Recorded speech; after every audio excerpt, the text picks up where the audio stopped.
If you've seen the title of this, I'm guessing that you are confused, and I'm obviously going to break down what I mean in this video when I say you need to break up twice. Now, the first breakup is, of course, with her, whether it's already happened, whether you broke up with her or she broke up with you, whatever happened, whatever the case, that's the first breakup. The second breakup, you have to break up with yourself. So I'm going to explain what I mean by this. And again, get a pen and paper because this is going to be crucial.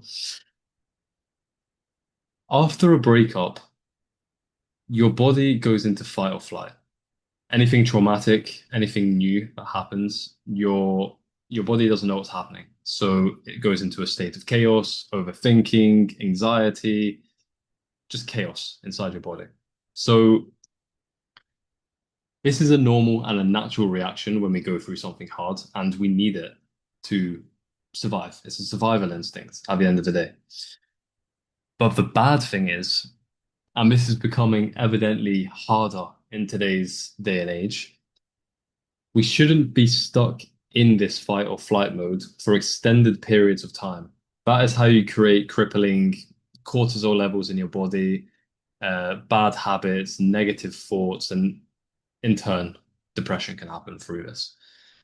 And obviously, today's day and age with social media, with mutual friends, with photos, everything, it's very easy to stay in this place of not letting go and not detaching from her.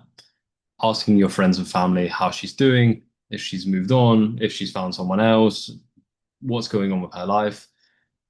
If you're not using these vices, you're probably looking at old photos of when you two are happy together on the beach, on a Ferris wheel, wherever it may be.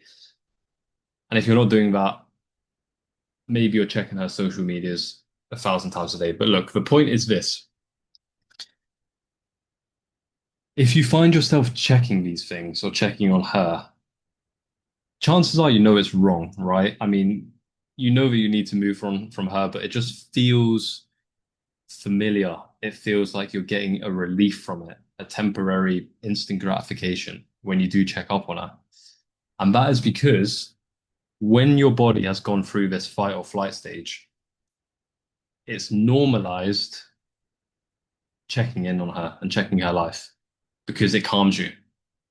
And now through the chemicals, without going too deep into it, I'm no scientist by any means, but the chemicals in your body is providing dopamine and it's allowing you to feel nice when you do these things, even though you know to your core that you shouldn't.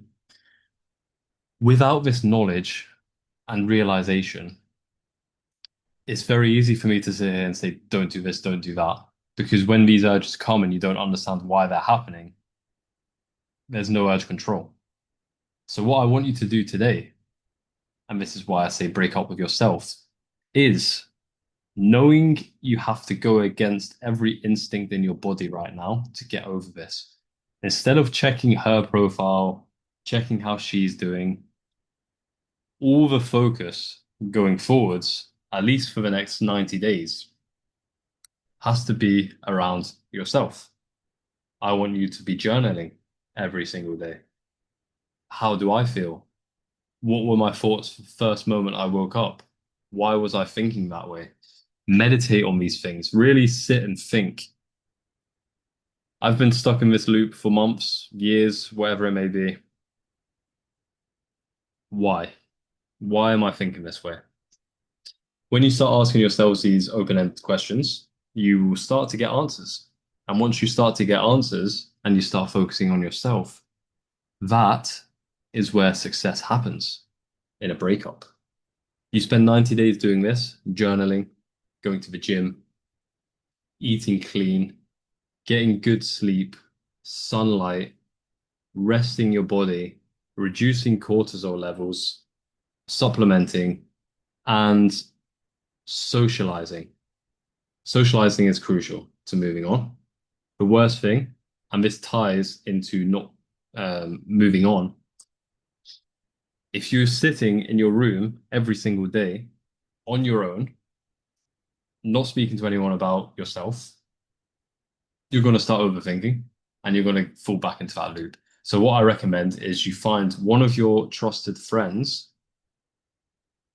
to have as an accountability partner. Now, if you don't have anybody like this in your network, feel free to reach out to me or somebody online that you trust, a figure that you know is going to look at you with no judgment, knowing most men go through this at some stage in their life. I know I have. Find a person like that and just reach out to them. Just say, look, I'm going through XYZ. I want you to hold me accountable to this, this, and this. It doesn't have to be daily. You can have a check-in with them every week. But if you're having check-ins with them weekly and during the day-to-day, you're journaling and you're writing these questions yourself and you're being positive about the situation, removing these negative thought loops from the fight or flight state that you were stuck in after the breakup, now you're making progress. So I hope that helps. If it does, like I mentioned, feel free to shoot me a message. I'll drop my Instagram below and all my other socials. Best of luck, gentlemen. Let's stay strong. Let's stay together.